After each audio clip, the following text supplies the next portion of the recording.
Viewers, এটা হচ্ছে একটা নতুন পদ্ধতিতে কাটা বেঁধেছি। আপনারা নাগিন কাটা দেখেছেন বা নাম শুনেছেন, আর এই কাটাটার আমি নাম দিব রাসেল ভাইপার, কারণ এটা হচ্ছে আরও মারাত্মক। আপনার টোটাল এখান থেকে এই পর্যন্ত একটাই সুতো, এখানে কোনো জয়েন্ট নাই। এই আর দেখুন এটার মাপ দেখলে বোঝা যাচ্ছে কতটুকু।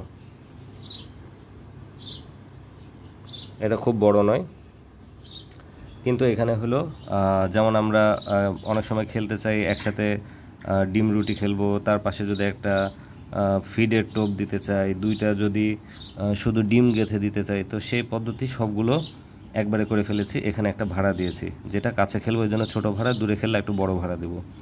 যেটা হচ্ছে এই মাথায় দুইটা, এই মাথায় তিনটা, চারটাও দেওয়া যায়, আর এই মাথায় চারটা। তাহলে এখানে আমি ডিম রুটি টোপ খেলবো, এখানে অন্য টোপ খেলবো, মাছ যেটা পছন্দ করে, যে মাছ যেটা এখানে, আর এই জায়গায় শুধু ডিম গেঁথে দিলাম। তাহলে আমি একটু জুম করে দেখাচ্ছি।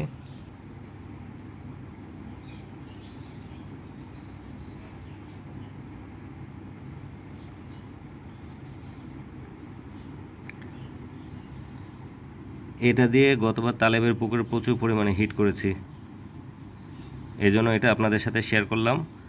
কারণ মাছ কখন কোন টোপ পছন্দ করে বলা যায় না। আপনারা এখানে 2 থেকে 3 রকমের টোপ ব্যবহার করতে পারবেন, খুব বেশি বড় না, এটা আপনার এতটুকু। একটু সুন্দর স্ট্যান্ডার্ড সাইজে আছে, যারা একটু ছোট করতে চান ছোট করতে পারবেন। তো এই কাটার নাম দিয়ে দিলাম আমি আজ থেকে রাসেল ভাইপার।